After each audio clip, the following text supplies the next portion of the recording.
Right, hello everyone, ladies and gentlemen. My name is Monika Kamińska, and I would like to talk today about a book that I have read recently, and this is the book written by Professor Grzegorz Kucharczyk, and it is Christianitas, from Latin, from development to crisis. And this is fascinating book which depicts history of Christianity in Europe, and it focuses on different countries. He starts with France, with Chlodwig, when he turns to be a great leader and Christian leader, actually. A fascinating historical king, and then he moves on to showing how different people press on building Cluny, and other places also followed. In Britain there were 40 similar monasteries at that time. Then Professor Grzegorz Kucharczyk continues to lead us through the history to another country, to different countries, actually showing how the history changed. So there was like development and then falling down, and then again rise and falling down. Like in France, he shows the reasons behind 18th century way to freedom, brotherhood, and actually it was bloody brotherhood, I would say. And he shows the reasons behind that. Why so many people were outraged. And then in 1848 the massive, I would say, migration within countries of Europe. And then again he shows different uprises of Christianity, and then again fall crisis in Russia, when Orthodox Church was really strong, and that was something great for me, because I think that people have more freedom and more belief in themselves. Then in 1900s it was like crisis that led to war within Russia, and the Tsar was the Tsar family was kidnapped, and then different massive protests of Bolsheviks and the group of people who wanted to see the fall, right, of Christianity. I'm not stressing about the differences between Catholics and Orthodox Church or Protestant Church. It's not the idea. I think that what is important for me is that history that sometimes likes to be repeated, and I think that generally, if we learn some facts from history, I think that we might know how to be more sensitive to some facts that may contribute to our future. And I also read about leaders of European Union, but from the beginnings, about the leaders who wanted to see united Europe after the we say World War II, and the leaders, why was the need of becoming united, right, after the war? The history is really interesting. I think that it shows somehow the rise of idea, the rise of being united, right? Because nowadays we can see that I think European Union is in crisis because leaders want to know, want to push on, maybe somehow with the idea of Monet, who wanted to, sorry, I don't know French pronunciation, I'm so sorry for that. And well, so the leaders, Charles de Gaulle and Robert Schuman, Konrad Adenauer, who was German, Schuman was French, de Gaulle was French, and Jean-Omer Marie Gabriel Monet. This is not the correct pronunciation, so sorry for that. What I would like to focus on is that what is striking for me that these leaders were given a Christian idea of education. I'm not saying that they were. I don't question their beliefs if they were truly Christian or not. The main idea was that they focus on unity, and somehow their beliefs were showing this. In the crisis, I think people are united if they see the same goal. If they want to fight for something, so that they can die for it, for the idea. And the fact that Konrad Adenauer wanted to gain coal. The first was the beginnings were because of the cold, because it was winter and people wanted to warm their houses, right?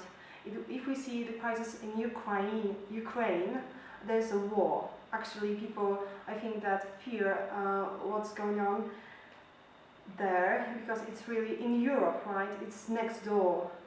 So I think that they might need some solution, but it's up to politicians, and somehow we also should think about it in some practical way, to organize some help.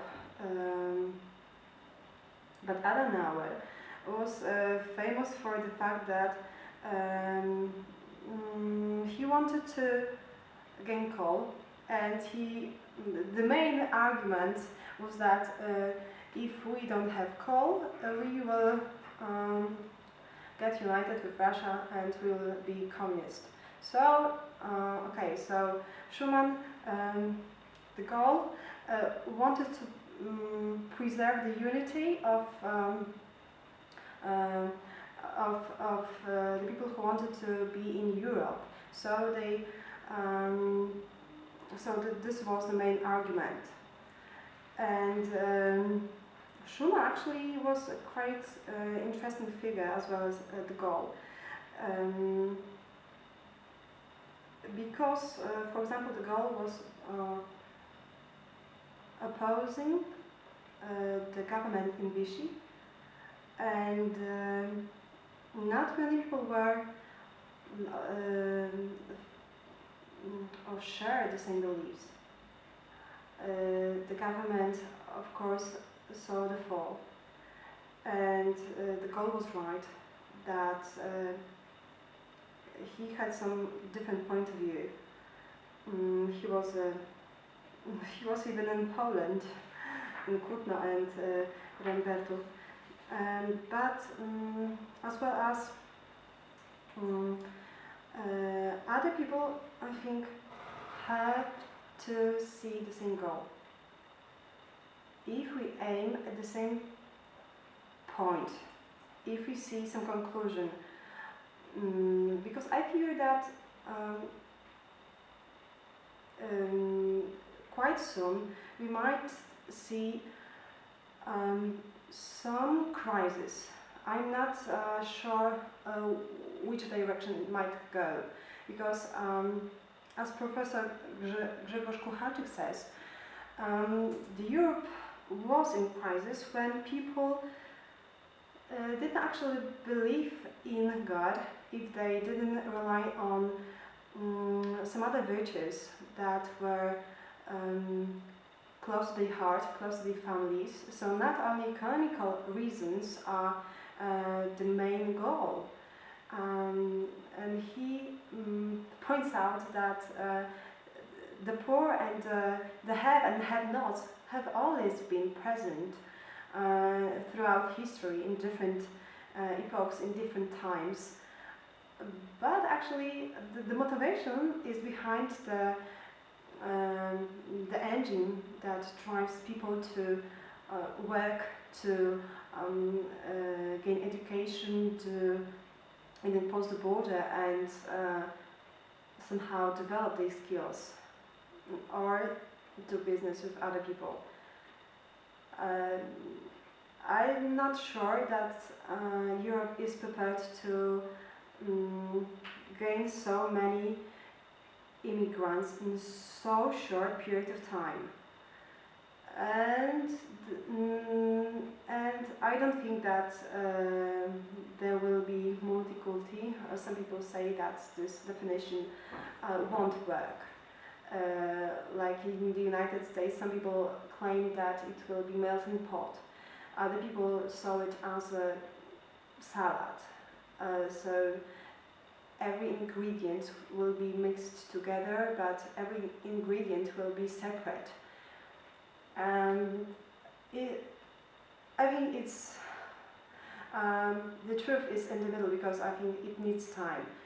People don't change like in the nick of time, and it's hard to persuade a huge group of people, masses of people, to behave or to understand the culture they are in. If you look at history of Poland from, for example, 16th century is a good example, or 13th century, when in Poland there were Jews, when in 16th century every country of Europe said no, we don't want any Jews. And Poland said yes. This was the only country, and Jews have been present since even earlier, but in mass numbers. And the same with Muslims. We still have a group of people who are Muslim in Poland, in the northeast of Poland, in Koszyniany and Bochoniki. They preserve their religion from Muslims who are present in Poland since they arrived in the 13th century, first in southern Poland, and they preserved their religion, so it didn't change. Even they fought with Sobieski in the 17th century, in 1683 in Vienna. So they help him, but the motivation, right, the same goal. And actually Polish always stressed that there should be unity in beliefs, and religion was playing a crucial role in that. So that saved our problems for a long time of history. So nowadays we can celebrate 1050 years of Christianity in Poland, and it's still alive. And I doubt if European remember about their history. If they don't believe in God, it's okay with me. But I'm just curious how much of kings, of the facts from history do we learn at school? Do we know a lot about French kings, about British kings, about English kings, right? About German knights. So the history is really interesting, and I would like you to learn some facts from history and share it with your friends, and let's talk about it, because maybe we can learn something for the future. So have a good day, a good night, and thank you for watching. You can see this on the internet at www.BialystokBuzz.com. Thank you.